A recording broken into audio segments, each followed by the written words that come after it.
Blessed is the man that walketh not in the counsel of the ungodly, nor standeth in the way of sinners, nor sitteth in the seat of the scornful. But his delight is in the law of the I am. And in his law doth he meditate day and night. And he shall be like a tree planted by the rivers of water, that bringeth forth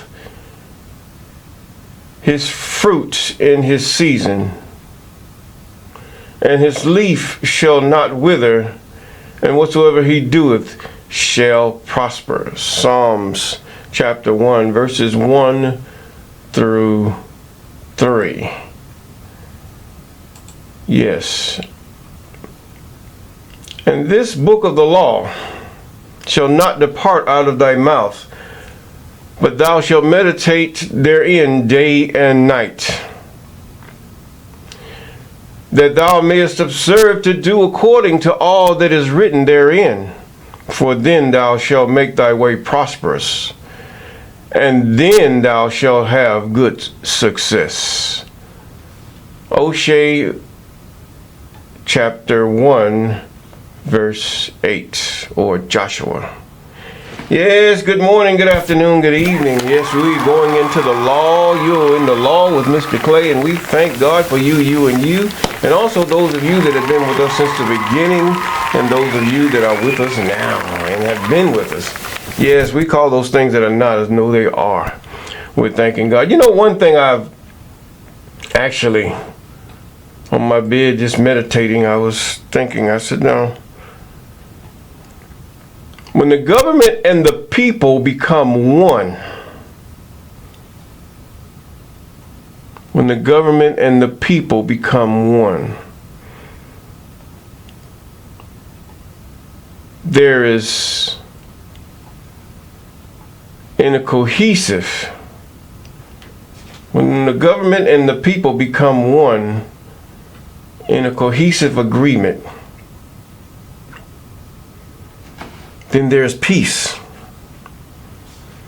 There's independence from any other outside sources. You don't have Oga or Ogalars, or should I say, rich people influencing your government or any other entity, because the government is doing what the people say, and the people are doing what they agreed with the government to say. And it's the same thing with Israel. Israel at this time was a government. It's a government. God is establishing a government on earth. This is what's happening with the law. Many of us don't get it. We get religion. We get all these ceremonial things. Things happen. Even when you walk through your government, you have the guards at the door. You have certain protocols you have to meet, certain things you have to do before you actually meet the leader himself or herself.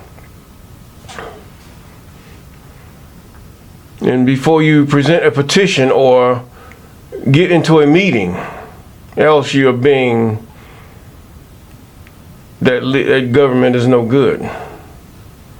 The people put his government as his highest official. Even though they have agreed, still there are those that would oppose what the people have agreed with the government about. So some things are hard because there's so many loopholes, and so you have to go to the leader himself or herself and get this situation rectified. Therefore, we have laws passed, and we have clearance, or should I say, we make the laws clear that this is what it is. And so this is what is happening now in the law. The Most High is establishing a government on earth. Yes, an independent government, independent of any nation, but they shall depend on this government, because this government is righteous. And this government is the agreement with the leader and what things should have and what things should be. And this leader is the Most High, even the I Am himself. All that the I Am said, that will we do, they said in Exodus chapter 19. All that the I Am said, that will we do, was the establishment. And then the Most High come and he told them This is not in chronological order, but he laid it out to them. He gives them sets of laws. He says, look, okay, if you do this wrong, then and you repent and you change your ways, then you sacrifice this lamb or this bullock or this dove, and I will accept. You will know that your sin has been forgiven by the acceptance of this sacrifice. Yes, that's what you're doing. You're knowing that your sin is forgiven by the acceptance of this sacrifice. It's not the other way around. You sacrifice and then you're forgiven. No, that's not how your sins are taken care of. That's not how you repent to God. Now, you have those sins that he says, well, I cannot. It's called rape, murder, and blasphemy against me, is what God is saying. Not in that order. Because you have gone against and you've taken yourself to be me in what you're doing, taking another life of a human because of your thieveries, because of your jealousy, because of your greed, because of your anger. You have no right. You have no jurisdiction. I am he that liveth forever. I kill and I make alive. I wound and I heal. Is what the Most High is saying. You find that out. Look it up. And so we send a Isis on the way, and we make him up, fix him up to be God in some circles. In some circles, we make him to be the Mashiach standing next to God. And God also says of himself, I have nobody to counsel me. Nobody tells me anything. Ain't nobody dying for your sin. When shall I say unto the righteous in the day that he forsake that which is right and do that which is wicked?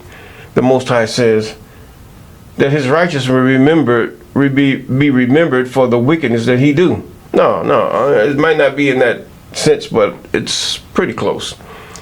Then he says, when shall I say unto the wicked in the day that he turn away from his wickedness,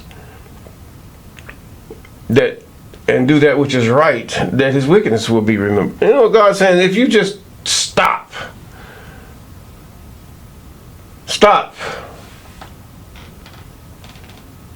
from your wickedness, from the ways that you have. But the fact is, we have other entities too. Is it your fault? Yes, it is. You accepted these things. You go back to the Garden of Eden. And one true statement is, you have caused yourself to believe what you're doing is right. And that what you're doing, or if you're doing that which is unlawful, is justified. In other words, therefore, you have given yourself a means to say, I will do this act. Because if I do this act, it would make me powerful, or it would make me equal, or it would make me this or that. The best thing I can go is to the New Testament. When lust or when a desire is realized, this is whoever who wrote this, he's saying that in contrast, or should I say in observance of what Eve is doing. When lust is conceived, when lust is in you, when a desire that is not of God is in you, when a desire to covet your neighbor's goods, to lie against your neighbor, to dishonor your parents, that makes you the parent, that makes you responsible, that makes you independent of your father and your mother. So you dishonor them through that. This is what they do. Your grandfather and those who have the hoary head, you do not respect anymore, because you have the desire that if I don't honor them, I am the man now. I am the one that's doing this now. Fool. So the government says, you agree to this. You agree that I shall not do none of this. And even those things that are covered underneath that government, effeminacy, all kind of sexual sins that are apart from adultery or marriage. Anything apart from a marriage is adultery. The word that came later was fornication. For the Greek is, they call themselves doing the thing so that people can understand it, but it wound up being something else. The Greek wound up constructing what we call the New Testament. It's a good job. That's all I can say. It's a good job of lies mixed with that which is already established in truth. Now, in the book of Exodus chapter 20, we just went through the laws. We just went through the thou shalt love God with all thy heart, all the commandments that pertain to it. The first commandment is thou shalt have no other God before me. What did he say? No other gods before me. So that means, how can your Isis or your Yahushai or your Yahusha come and say, I am the Father, one, or he that honoreth me honoreth the Father. So you decide to honor him before the Father. You decide to bow down him before the Father, as they say it in the Greek terminology. This is what you decided to do. This is what they decided to do. It makes sense to you because you can relate to a father, but you can't relate to a spirit that created once, set a number of laws for everything, and men think that because he discovered these laws that he is better and there is no creator. Why should God continually have to do all these things over again when he created them and he created laws that govern these things?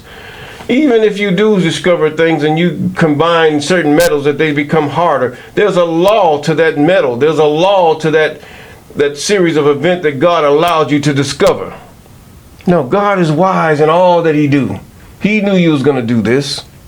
He knew you was going to take uranium and make nuclear weapons. He knew that. He knew that it could make nuclear weapons. But he gave it to you so that you see what you can do and show you your heart evil. A bully. I got a bigger gun than you, so you got to give me all your resources. Knowing even that was stolen. Now, let's get on. And then he has our part about loving our neighbor as ourselves. The biggest thing you can say, thou shalt not covet. Don't desire something that's of your neighbor. If he prospers, bless him. If he goes poor, bless him. That he might come out of his poverty, or that he might be fed. He's talking about those of like in the same government as you are, the government of God, the government of the Creator. This is what we're talking about. It's not religion. You compare God's government that he was establishing, that he will establish upon the earth, versus the government today of these satans. And I said plural. It's no one Satan. It's trying to mimic that government which shall come through men. But this men shall not rule. Even according to the book of Enoch, no man, whether he was resurrected or what, cannot rule. If that's the case, if all we were resurrected by what you call your Isis or your Yahushai or your Yahusha, then we all will be Christ, wouldn't we? Let's call a buck a buck. It don't sound right. It really doesn't. So, what is he saying here? Let's go on. Now, he gives a first, we're just going to read a few here. He says, and God talked with the people, all the people from where he was. They call it heaven. This is what the English call it. The heathen call it heaven. That's right. Heaven is the sky. Heaven is the atmosphere. God was present, what it means. He was present. When Moses ascended, he ascended into the atmosphere. And God carried him away to where God buried him, or had his angels bury him, or his spirits. Now, he says now, he gives them a commandment about the altar. And we're going to go to chapter 21. We're getting into these things. Now we say slavery. He says right here, you have to note that Israel did not have any prisons. Everything was absolute. If you killed a man, you would be deleted, or you would be executed by the saying of 2 or more witnesses. And if those witnesses were lying, then they should be executed with you. This is how God established the government. And people was really fearful, except for those who would try the system, were really fearful to do such a thing. And that was the whole intent of it. He said, if you buy a Hebrew servant, 6 years shall he serve, and in the 7th year he shall go free for nothing. In other words, this man, a Hebrew servant, is one who was in debt but could not pay his debt. So the man that needed someone to help him, or the woman, would pay the one who he was indebted to. So by the law, he was to serve this person for 7 years, or up to 7 years, according to how much he owed and how much that person paid to buy him, because you took the services of someone else. You stole the services of someone else. What happened? And then how many years they labored to do what they had to do, you done it or broke up their house or whatever. Now you have to pay double. So now that person pays the double for that person, in good health, and they can do the job. Maybe it's to work in the fields. Maybe it's to clean the house or serve them or whatever. For so many years, we'll say, if you do this, we'll pay you this much, and then up to this amount, up to 7 years, you are free. And so that's it. This is where the Hebrew servant came. He was one who owed, or you see, you're dealing with English versus the Hebrew language. This is what you're dealing with. And if he came in by himself, he shall go out by himself. It doesn't care how many servants you have or have bought to serve you in that time. If that servant came in by himself, he said he's going to go out by himself, because what you have is yours. He can't just go in there and marry somebody, or she can't go and marry somebody and go out and take what you have, and they still are obligated to you. No, it's not like that. Let's call a buck a buck.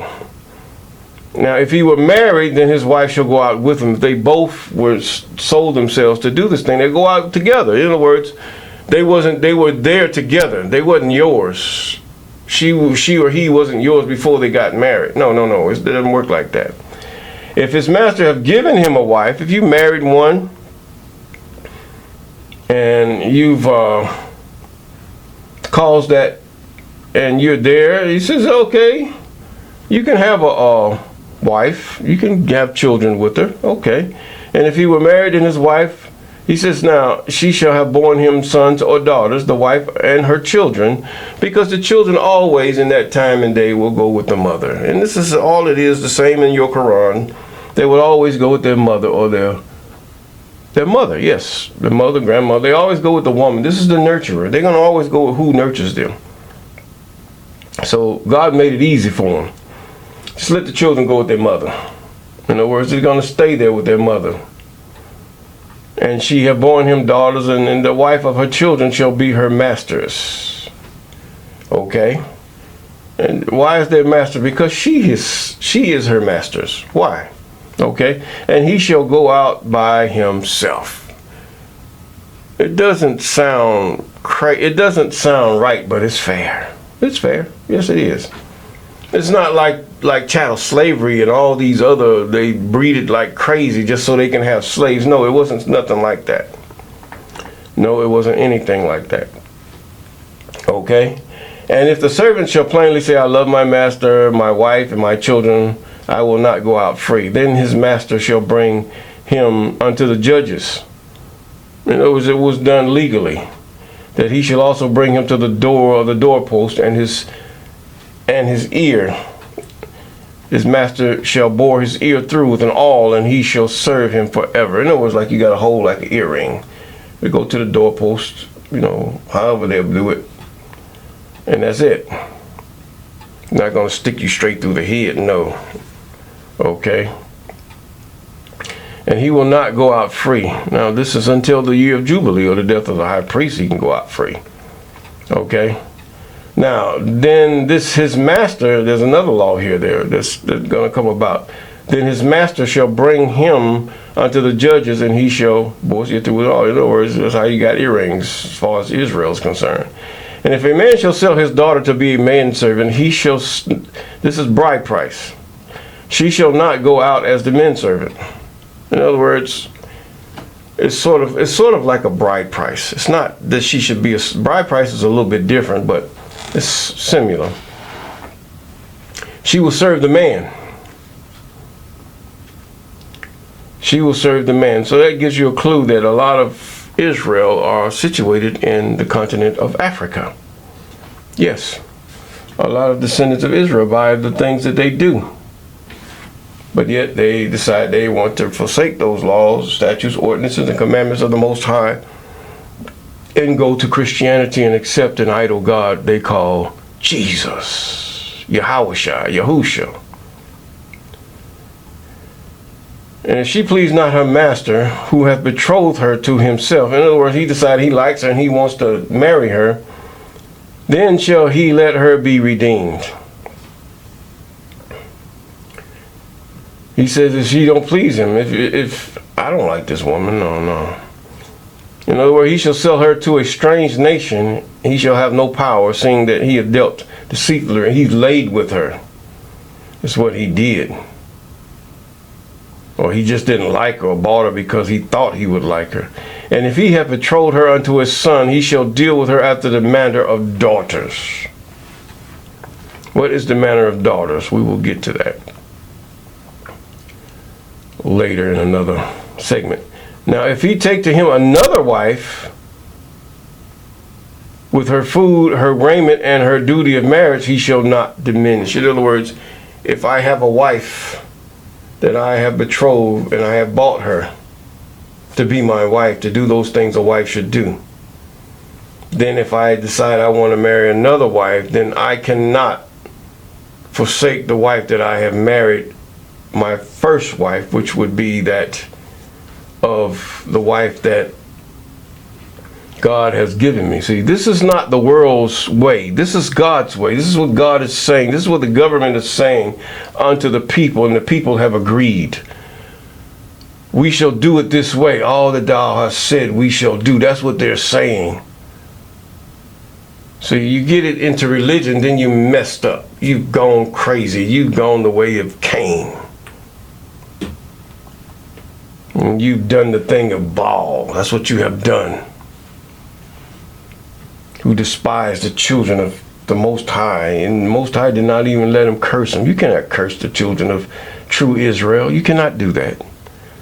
You worship your Jesus. You go ahead and worship your idol God, although he was flesh and all. It makes sense.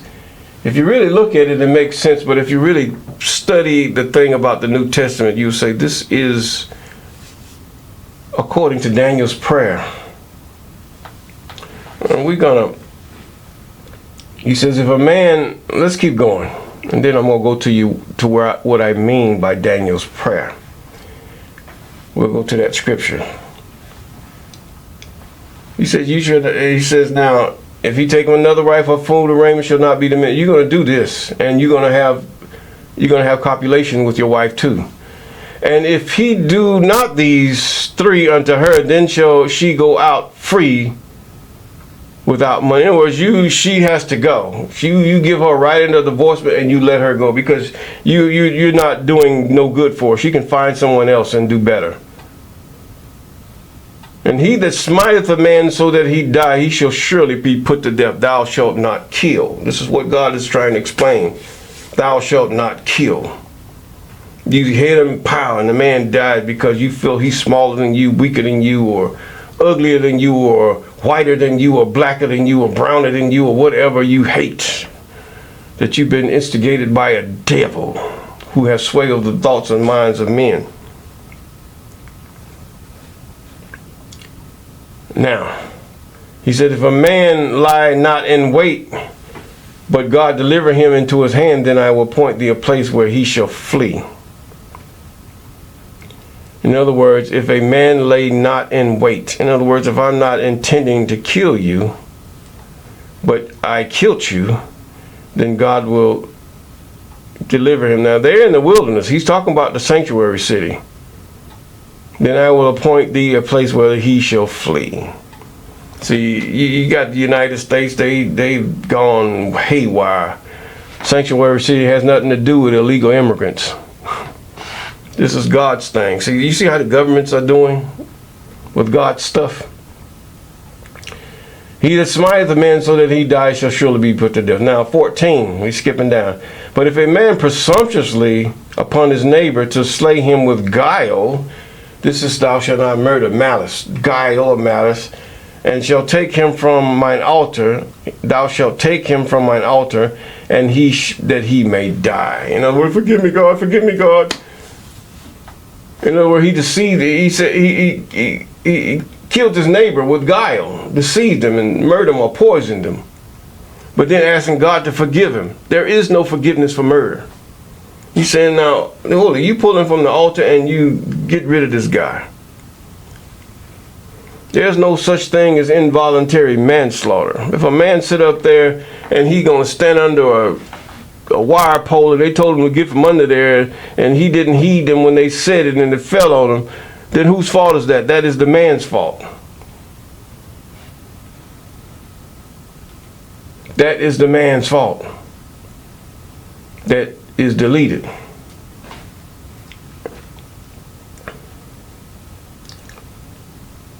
Now, if he smiteth his father or his mother, he shall be surely put to death. If you hit your father or your mother or anything thereof, really, to put it the truth, because their father and their mother is your father and mother too. I mean, as we put it. But this is what it says, as it says, his father or his mother shall surely be put to death. He's giving Israel the authority right here to say, you will, upon this accusation, upon finding out that this is true, put him in there, witnesses, put these people to death. Is what God is saying. God is not doing it all himself. And this is what brought his wrath upon them, because they would not be as he is. They would let it go. Oh, that's my baby. No, your baby is run loose, it's rampant. Just like we have rogue nations, really, we have a rogue group of nations that are really bad. And God has raised up other nations to counter these nations, because if not, they would run havoc over all the earth. This is why God does this. This is why you have the wars that you see today. They're rogue, but they don't think they're rogue, and they gaslight themselves that they're not rogue, but yet will tell the other nations they are rogue. These nations have been deceived by devils. That Jesus devil, that Yahushua devil, that Baal devil, all these devils that have given themselves names and have been really, Deuteronomy chapter 28 all has given them this full run. And when the people began to come back to that which they have originally started out, then these things would cease quickly. But it's not going to happen, according to the prophets. And he that curses his father and mother shall surely be put to death. In other words, let's put it this way. You smite your father and mother, you're going to be put to death. And then if you steal, if you kidnap, take a person for whatever purpose and sell him or her, or if he be found in your hand, he says, you don't get no prison time, you're going to die. We're going to have our executioner take care of you right quick. If this been found in you, we don't need no investigation to find out that this person that's in your hand is there. If we caught them in your hand. This is a bunch of malarkey. They run an investigation for certain people, but certain features, they just say, well, just wait. And some, they don't. They'll put them in jail or in prison until they figure they're, oh, okay, you can go, we was wrong. And the man is devastated financially, spiritually, his friends are gone, his wife and family gone, everything. If you're going to do it, put him to death, is what he says. Now, and he that curses his father or his mother shall surely be put to death. Honor your father and your mother. You all know what a curse is. A curse is wishing evil upon your parents. That's what a curse is, wishing evil. It's not a curse word or a profane word. It's wishing evil upon your parents. Now, let's go to Daniel, and then we're going to end this. Daniel chapter 9. You go to Daniel chapter 9. And we're going to show you something here. This is what God has done. Chapter 9. It starts with the, should we say, confusion of face. He's given us confusion of face in religion, in everything, our history, everything. You've confused. There's so much information going out. He's allowed these devils to put out all kind of information then and today. These things are done. Now, he says, now neither have we, in verse 10, Daniel 9 and 10, neither have we obeyed the voice of our God to walk in his laws, which he has set before us by his servants, the prophets. Yea, all Israel have transgressed thy law by departing, that they might not obey thy voice. Therefore the curse is poured upon us, and the oath that is written in the law that was handed to Moses, this is a translation error, or given to Moses, the servant of the Most High, because we have sinned against him. And he has confirmed his word, that's Deuteronomy 28 now, which he spake against us and against our judges that judged us, by bring upon us a great evil, for under the whole heaven has not been done as has been done upon Jerusalem. And today we can say that same thing. These people have their judgment. You can even talk about the Alligator Island. They have their judgment. Everything has their judgment. But yet his hand is stretched out to his own steel. Although his wrath is against you, his hand is stretched out. You can walk out of his wrath. You can walk out of Deuteronomy chapter 28. All you have to do is walk into the law and forsake that which you have forsaken. Yes, you come back to that which you have forsaken. I'm sorry, I said that backwards. But either way, come back to do that which is the law. The law is the way, the truth, and the life.